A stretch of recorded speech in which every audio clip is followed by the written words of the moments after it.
Today I will be teaching you how to perform a safe and accurate blood glucose level measurement along with presenting some of the relevant theory.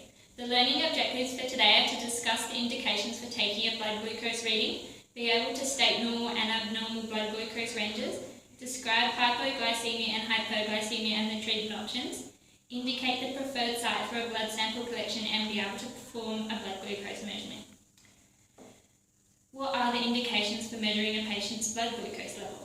Patients who suffer from diabetes mellitus, a disease characterised by abnormal glucose concentrations due to genetically inadequate insulin production, synthesis of abnormal insulin molecules or production of defective insulin receptors, require their blood glucose levels to be regularly checked.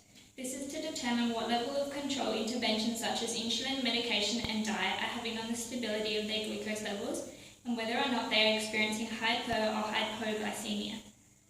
Normally, diabetics will measure their levels before every meal to avoid carbohydrate ingestion skewing results. However, some will do so 2 hours after a meal. The change in routine that a hospital visit presents for a diabetic may mean their blood glucose levels will be more unstable than usual.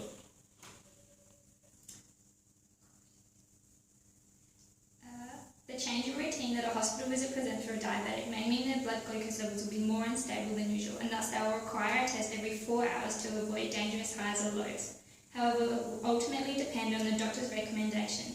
Other indications for more frequent blood glucose monitoring in a diabetic patient include exercise, stress, travel, or a change in diabetes management. Occasionally, a blood glucose test will also be indicated in a patient without diabetes. This includes significant illness or infection, antenatal pregnancy appointments before and after surgery, the commencement of certain medications, and to determine loss of consciousness in any patient, as a blood glucose level of 2 millimoles per litre or less will cause this. So what are abnormal and normal blood glucose readings? Patients should have a blood glucose level between 4 and 8 millimoles per litre for optimum health. However, it is also accepted that 4 to 10 is okay for diabetics with difficult glucose management. If any patient has a blood glucose level below 4 millimoles per litre, they are classified as hypoglycemic, and if it is above 8 millimoles per litre, then they are hyperglycemic. So what is hypoglycemia and how is it treated? Hypoglycemia is a condition in which a patient's blood sugar level drops below 4 millimoles per litre, causing symptoms such as hunger, sweating, dizziness, shaking, headache, irritability and tingling of the extremities. If this remains undetected and glucose levels drop further, the patient's condition can worsen, and one may suffer confusion, slurred speech, fainting, heart palpitations, unconsciousness, and even death when the cells become starved of the energy glucose provides them. Diabetics often develop this if they administer excess insulin or medication, although anyone can experience hypoglycemia from missed meals, prolonged activity without carbohydrate consumption, excess alcohol ingestion, or severe vomiting. To manage this condition in a patient who remains conscious and can swallow, firstly offer fast-acting carbohydrates for the patient to eat, such as jelly beans, sweet biscuits, cordial or Carbotas drink, which can be found in the ward's hypo kit. And on signs of improvement, follow through with slow-acting carbohydrates like a sandwich, fruit or a hospital meal. Continue to monitor the patient's condition and regularly check their blood glucose levels for the next few hours. For a patient who cannot safely swallow or has become unconscious, a Metcall should be initiated, and in the meantime administer an intramuscular glucagon injection from the hypo kit, set up IV glucose and continue to monitor the patient's blood glucose levels. What is hyperglycemia and how is it treated? When a patient's blood glucose level exceeds that of 8 millimoles per litre, a condition known as hyperglycemia occurs. This typically occurs in diabetics due to a lack of insulin or diabetic medication, excessive food intake, weight gain or stress, but occasionally presents itself in the general population due to medication issues or severe illness. The symptoms for hyperglycemia include thirst, tiredness, excessive urine output, infection, slow wound healing, blurred vision, weakness, rapid weight loss, and if allowed to climb significantly over a period of time, coma and death. To manage this condition, insulin or diabetic medication should be administered and blood glucose levels should be frequently monitored whilst the patient's condition improves.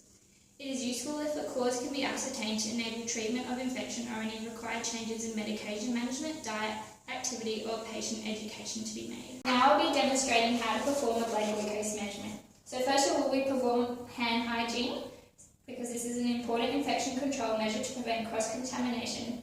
as the hands of healthcare workers contain many microorganisms that can put the patient at risk if exposed to an open wound, such as the puncture site for blood collection. Then we'll set up our equipment, which will often be available in a pre-packed kit for ease of use, such as this one. The glucometer is the battery-operated machine which will determine the patient's blood glucose levels, typically by assessing a chemical change on the electrode strips. Although this will vary by manufacturer, and the nurse operating the machine should be capable of both calibrating this and conducting a quality control test to ensure its accuracy. There will also be electrode strips. These are the small strips of paper embedded with chemicals that react with the glucose to provide you with a reading. These often vary, so nurses must be aware of the design, and this is what you put the blood collected onto. Then you have your autolet, which is the short, sharp device contained within a plastic holder that is used to puncture the skin to capillary depth via a spoon mechanism that enables a fast and less painful response. You also need a sharps container for disposal of that one, and then you need cotton wool balls or gauze to provide pressure onto the puncture site to stop the bleeding, and some people will need a band-aid as well if they continue to do so after applying pressure. And you'll need clean gloves and a chart to document your results in. So one of the first things we do is we explain the procedure to the patient to reduce their anxiety, gain their cooperation and foster trust. Then we'll put on our gloves.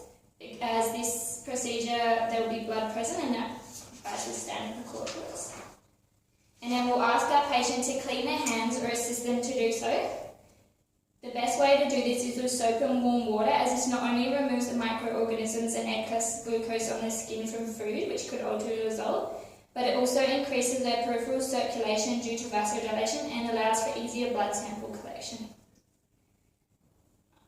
So then next what we do is we place the electrode in the machine and ensure that it's working. You only need one. And you wrap it off, so you turn the machine on.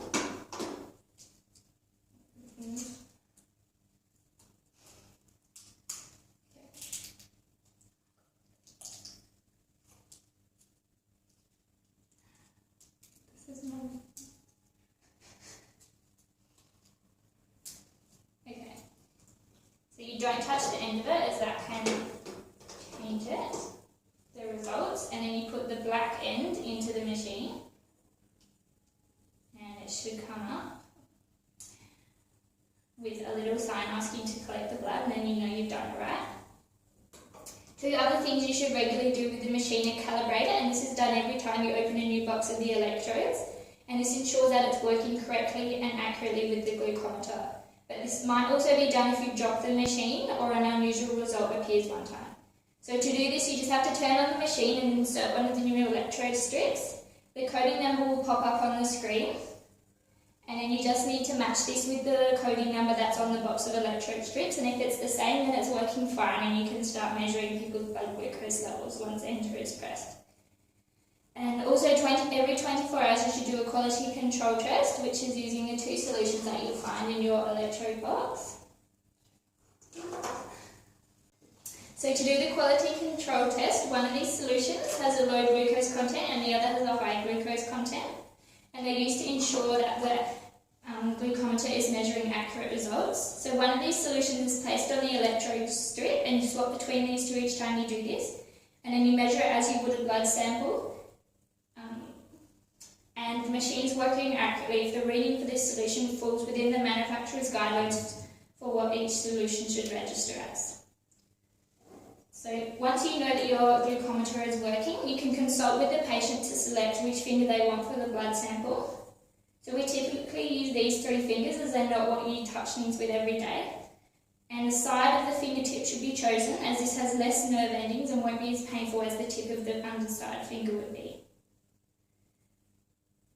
So it's good practice to actually ask the patient which finger they want rather than just choosing one yourself, as diabetics who frequently prick themselves will have painful areas they often want to avoid. So make sure you rotate which finger is being punctured each time to decrease the pain, calcium, bruising, infection risk and edema that people can have. To increase the amount of blood available for easy collection, ask the patient to hold their hands with the fingertips facing downwards to slow their venous return, and then gently massage from the base of the finger towards the puncture site to increase vasodilation. You can then use the lancet to puncture the skin.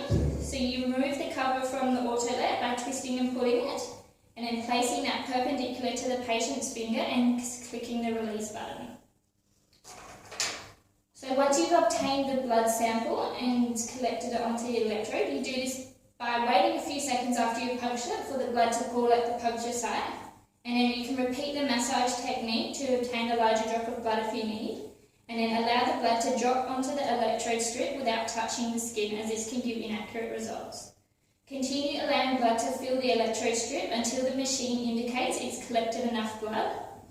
And then after 30 seconds or so, the machine will give the reading, and you can discuss this with your patient if it's appropriate to do so. You then apply pressure to the side of the blood sample with your cotton wool or gauze and give them a band-aid if they need. Then you assess their status and administer medical aid if they're hypo or hypoglycemic, and dispose of your waste appropriately. So you need to put the autolet in a sharps container, whereas the electrode strips, gloves and cotton wool balls you've used can be disposed of in a normal bin. After you've used the glucometer, this should be wiped down with an alcohol swab before being returned to the kit, and replace any items that you've used up for future use. After this, you'll document the result in an appropriate chart so that trends can be seen, and if the reading sits in the low or high range, you should report this to a senior member of staff, and then ensure your patient is comfortable before leaving. Alrighty, so now I'll get you to demonstrate to me how to do the blood glucose measurement, and there's the steps for you in case you forget, and I can be your patient. Yeah, so I'm just performing hand hygiene. Yeah. And then I'll just get an electrode and the machine.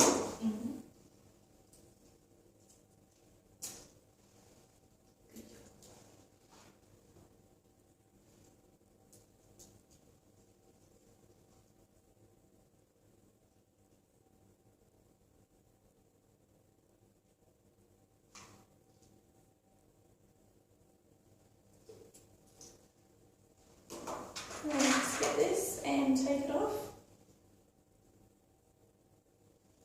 So you're not going to explain the procedure to me or put gloves on?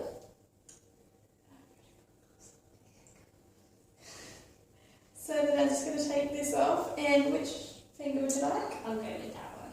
That one. So then just massage the finger. Yeah. And just place it on the side there and prick. Very nice. And without touching it, just get the blood on there. Cool. And then wait 30 seconds for the reading, and while you wait, you can just hold that one there. Lovely. Yeah, it was just 4.3, which is in the normal range. Lovely. And then I just put this in the sharps container, and then put this, and you need the cotton ball, No, thank you. and that in the bin with the gloves, and then wipe down that with an alcohol wipe, and then put it back. Lovely. So now I'll give you a little quiz just to check what you've learned today. So it's just 7 true or false questions. And I'll get you to do that.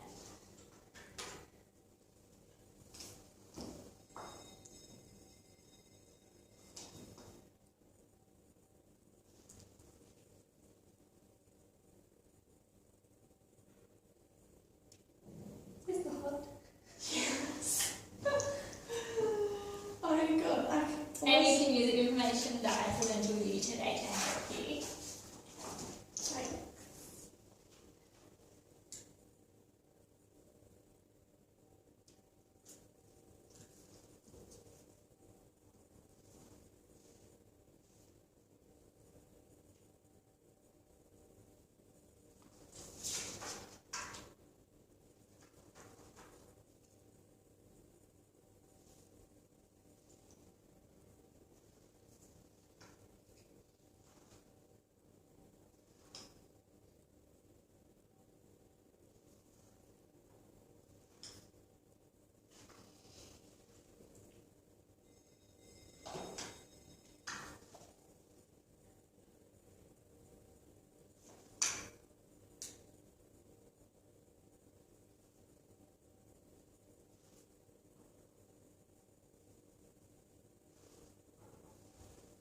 Okay, and then once you're all done, there's an answer sheet for you to compare your answers to.